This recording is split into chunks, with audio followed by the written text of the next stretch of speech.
Nagsampo ko. Tingnan niyo, madilim pa ako. Alas 5 pasado na.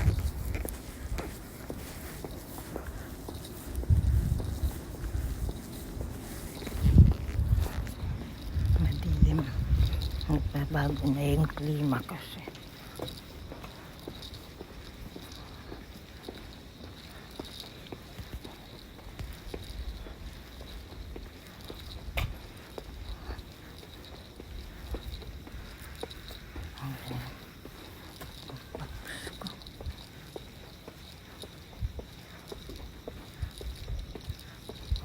Bago na yung klima kaya tinan mo dati mga 4:30 mga ganun 4:30 AM medyo nagliliwanag na ngayon tawag dito September na lalo na pag ng September yan, September, October. Dati ang alas 4 pasikat na ang araw. Alas 4 ng madaling araw ba? Umaga na yun.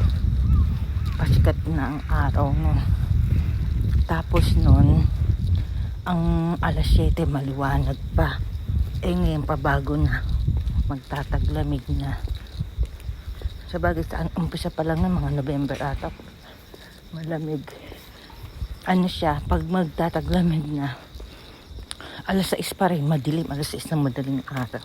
Umaga. Madilim. Ngayon, ang tapos dito, pag alas 7, alas 5, sobrang dilim na. Para ng gabi. Basta pag taglamig, nag-iiba yung sikat ng araw. Huli sumikat ba araw? Paano ba sabihin? Late. Tapos, dito na ako ba? Tapos, pag summer, tapos lang ang taglamig. Alas 4 pasado pa lang. Sumisikat na araw. Kaya hindi na ako makakapag-walking ng umaga. Kasi alas 6 madilim pa din. Tsaka start na ng klase sa Lunes. Ang bangs ko. Wala na, maliliwanag. Naka-jacket na nga ako. Manipis na jacket lang naman. Wala akong salamin. Nadala. Malabo. Mga papasok ko. Siguro magte-trend na yung mga yan.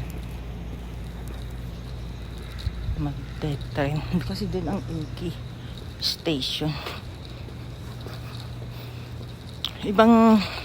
Ibang Jinja ang pupuntahan natin. Wala akong dalang coin. Paano ba yan? Mag-wish pa naman ako. Magkano dala ko? Dosyo. Wala akong dalang coin. Sabi ka pa naman mag-wish tayo, isasama ko na kayo Ay, nako. Dapat pala mag-live ako, no? Mag-try ng live. Nakapag-live ako kaso nahihiya ako. Hindi ako sanay. Bago pa lang Kaya lagi ako nanonood ng ibang nagre-reels tsaka sa YouTube. Ginagaya ko sila. Kung paano. Meron naman nagko-comment. Hindi, nag-PPM. Sasabihin nila yung dapat. Binabasa ko naman. Pag may time na babasa. Minsan busy ko sa gawain bahay. Tapos lalabas. Lalo na pag may appointment. Bumababa yung dapat ko. Mabuti pa nakaipin.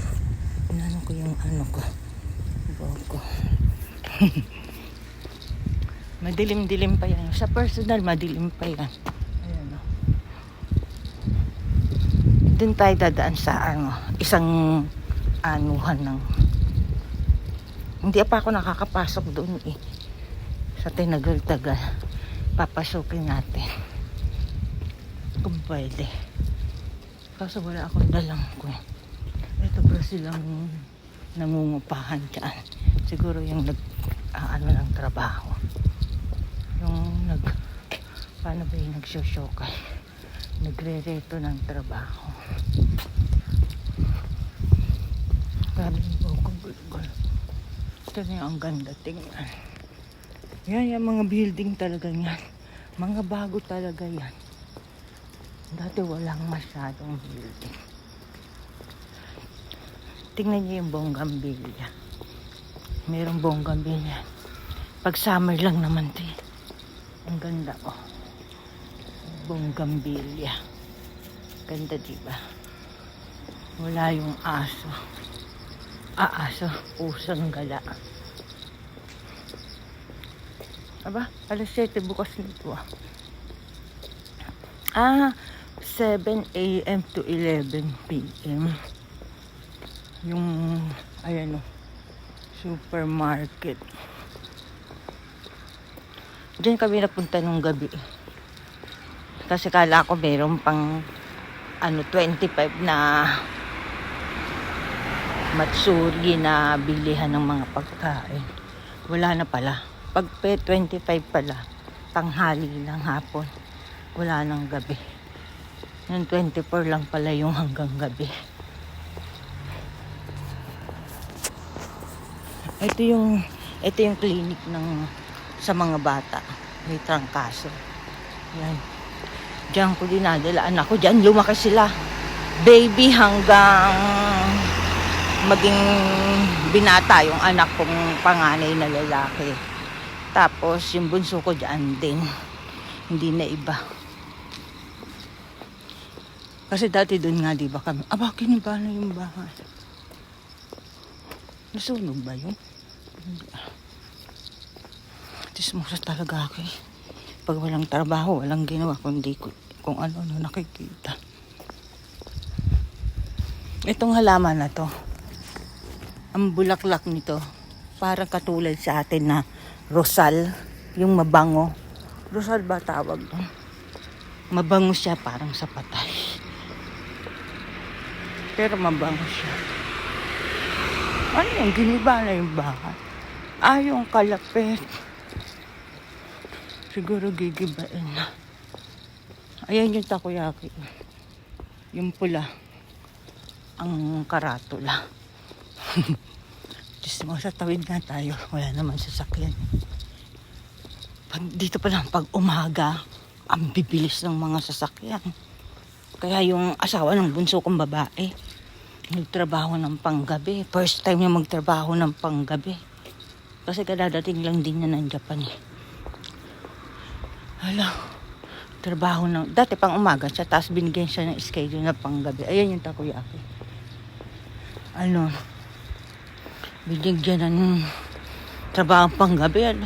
Pag uwi, nakabisikleta, parang hindi pa sila nag-aaral mag-drive eh. Hindi pa sila nag-endorse sa driving. Di bike pa lang gamit. Wala pag uwi, siguro groggy, antok na antok.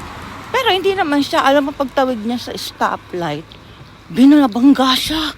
Talsik, talagang piyaot yung bisikleta niya. Sa awa ng Diyos, buti hindi na kung anong nangyaring masama. Pero yung yung nakabangga, ang bilis kasi magpatakbo eh, sala siya eh. Naka-stop eh. Hindi sumunod sa stoplight, nagmamadali. Ayun. Ano daw yan, dumating, tinawagan yung pulis, tumawag ng ambulansya. Yung ambulansya daw ginawa, talagang hindi daw nagigising. Pilit na ginising daw. Aba, umuulan. Ayun. Tapos sabi sa ambulansya, huwag kang matutulog. Di pinipilit niyang huwag matulog. Kaso pagod sa trabaho, wala pang tulog, antok na antok. Pero sinabi siya, huwag kang matutulog. Ganun din pala katulad din sa atin. Pag nauntog ang ulo yung bata, di ba, hindi pinatutulog. Talsik yun. Yung bisikleta niya talagang piyaot. Yung anak ko, wala pang alam sa mga ganyan. Sabi ng pulis, magdidemanda ka? Hindi sabi ng anak ko, babae hindi na daw magdidemanda. Tapos na ibabayad. Napakamura, tigil sa trabaho, di ba? Kasi nagpapagaling. Napakamura. Ngayon may nagturo sa anak ko. Magdemanda ka, kumuha ng lawyer. Kasi ang bayad sa lawyer, 30 lapad, pauna. Ayun, tsawa ng Diyos, nanalo. Sabi ng anak ko, matalo man siya. Parang walang magagawa kung matalo man siya sa, sa kaso. Pero silang nanalo kasi sa totoo lang may kasalanan yung nakabangga. Ayun, nanalo. Hindi sila sabi sa akin kung magkano yung binayad sa kanila. Siguro mahigit 200, mahigit 200 lapad. Kasi talagang talsik yung bisikleta, piyakot. Grabe, umuulan, no? Ito, dito na tayo. Ayan. Walang sarado siya. Walang hulugan ng pera. Ayun. Pwede pala. Ayan. Ito yung natatanaw ko. Sabi ko, kung ano siya. Ayun pala, may hulugan ng pera. Isusulot. Ayan siya, Ito pala yung natatanaw ko. Sabi ko kung ano kaya yun. Ngayon lang ako pumasok dito. Napapansin ko siya. Laging may kotse nakaparada. Ayoko naman pumasok. Baka sabihin umaga na andito. Wala bang camera dito? Minsan nilalagyan na nila ng camera. Nilalagyan na. Pwede kayang pumasok. Tatakot ako pumasok.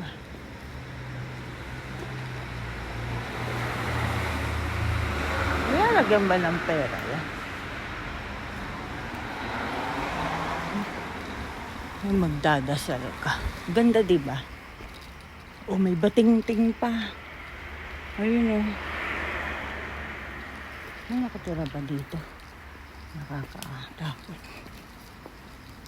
Ayun, Kasi bawal pumanik. Siguro baka luma na kasi baka Ayun, ang ganda, Tapos ang galing ng puno. Grabe. Pupunta ako dito sa sa tuwing tanghali, umaga. Pero hindi pa ngayon. Hindi ko alam kung susulutan ng pera to. Umuulan na, ambon. Magpapaambon. Ang ganda ng puno. Oh my God. Mga tulog pa yung tao. Iikot tayo dun sa isa pang inanuhan ko. Hindi rin magsusombrelo ko. Sombrelo ng jacket. Umuulan. Umaambon. Yun pala yun. Sabi ko, ano kaya yung nasa loob? Tagal ko na dito, hindi ko ito pinapasok. Ang pinapasok ko yung isa yung malaki. Kala ko private kasi ito Umuulan na.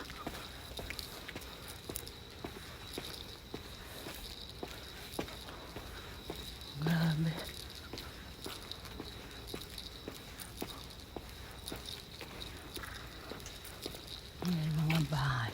Yung mga bahay dito na develop na.